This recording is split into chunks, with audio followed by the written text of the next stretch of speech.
estaria aqui, vou pular essa aqui. Vou passar para essa aqui. Substituir comando condicional por polimorfismo. Esse é um exemplo clássico de como começar a pensar orientado a objeto e parar de pensar de forma procedural. Tá? Então é muito comum a gente ver, quem está acostumado a programar em linguagens como C ou sei lá, ASP, usar esses switches tipo. Se o tipo for alemão, retorna cerveja. Se o tipo for brasileiro, pinga mais limão. Se o tipo for americano, Coca-Cola. Então eu tenho uma classe viajante, certo? E aí eu tenho o método getBebida, que retorna esse monte de cara aqui.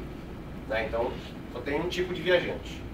E aí eu sei qual que é a bebida se o tipo for alemão, brasileiro ou americano. Tá? Então eu tenho uma variável interna nessa classe, que é type, para dizer qual que é o tipo. Com a orientação a objeto eu não preciso mais fazer isso, porque o tipo é definido na subclasse. Tá? Então como é que eu faço? Eu crio uma classe alemão, que é filho de viajante. Então eu tenho um alemão que é um viajante. Eu tenho um brasileiro que também é um viajante, e eu tenho um americano que é um outro viajante, um outro tipo de viajante.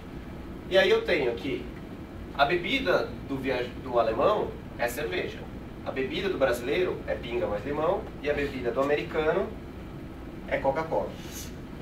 Tá? Então eu transformei o meu código procedural num código orientado a objeto dessa forma, tendo algumas classes que representam os tipos que antes estavam numa variável e agora eles estão na própria classe.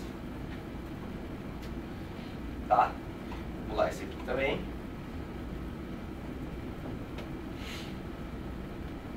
Que horas são? 15 para 6. Tá.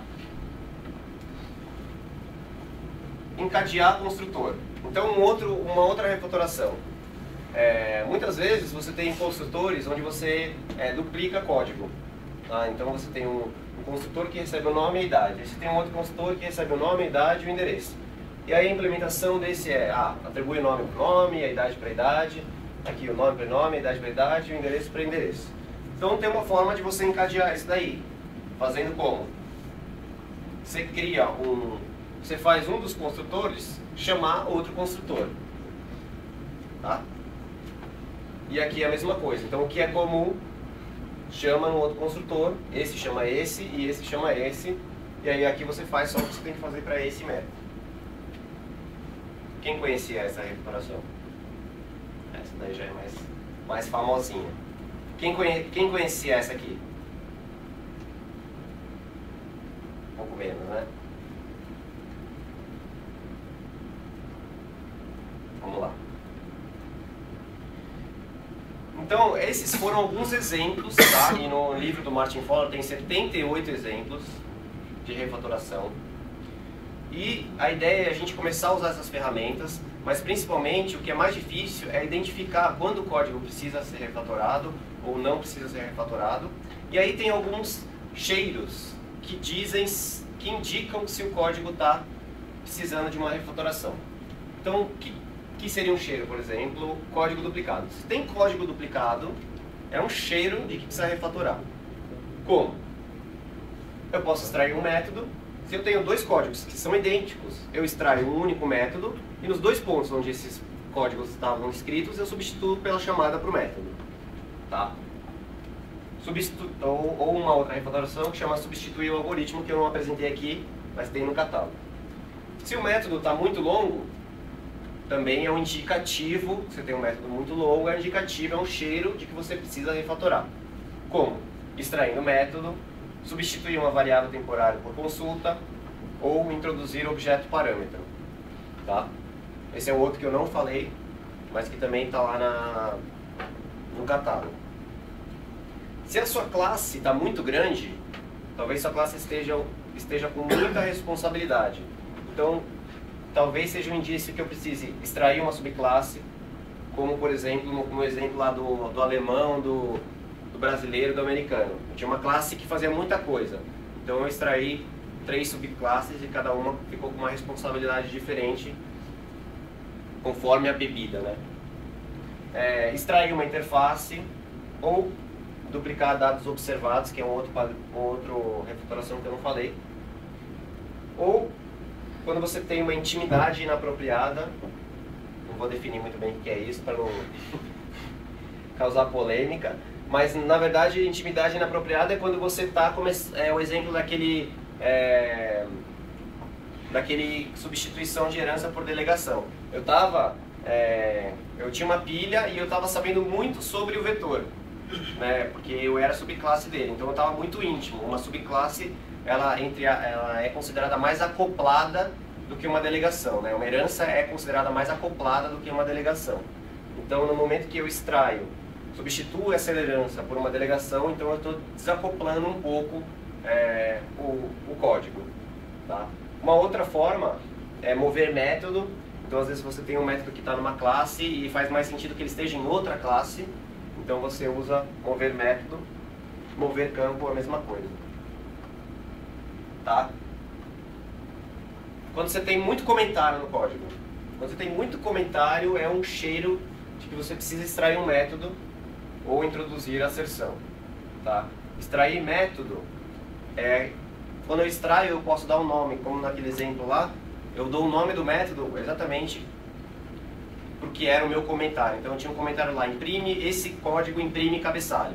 Então eu extraio o método, chamo esse método de imprime cabeçalho e aí está claramente que ali eu estou imprimindo o cabeçalho. Eu não preciso escrever de forma explícita o que eu estou fazendo.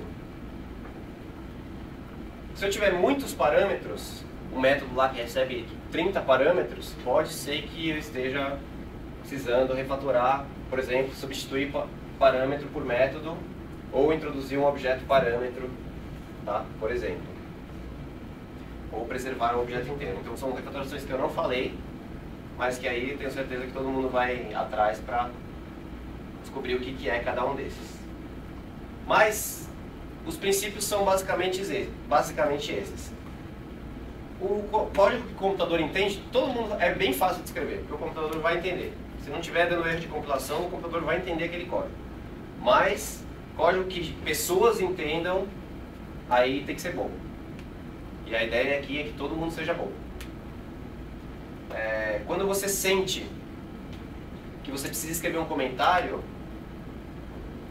talvez, para explicar o seu código, talvez é o seu código que não está tão claro. Então, será que não tem uma forma de escrever o código que ele fique claro, e aí você não vai precisar daquele comentário? Pergunta, né? E os testes sempre automatizados para ser capaz de verificar se alguma refatoração que a gente fez não quebrou o código que tinha lá anteriormente.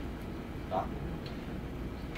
De ferramenta, a gente hoje tem várias. Né? Hoje em dia, quase todas as IDEs, mesmo o Visual Studio, Eclipse, até em Ruby, tem ferramentas que facilitam o trabalho de refatoração.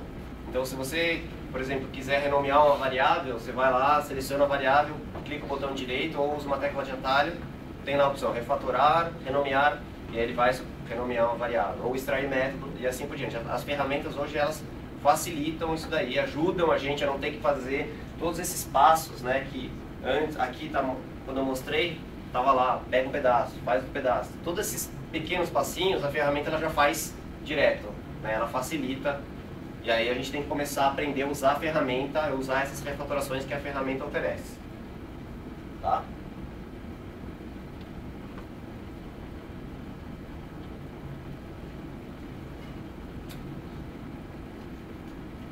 O Kate Beck falou que ele, depois que ele começou a aprender a usar refatoração, que o jeito dele programar mudou completamente. Que ele passava metade do tempo só refatorando.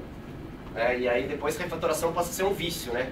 Você vê um método que tem muita linha, não, já tem que refatorar. E aí você começa a ficar viciado em deixar o código bonito. E é isso que a gente quer mesmo, deixar o código bonito para o outro entender, para poder dar manutenção mais fácil. E aí com o tempo e com a prática, essas coisas vão ser naturais, né, para todo mundo.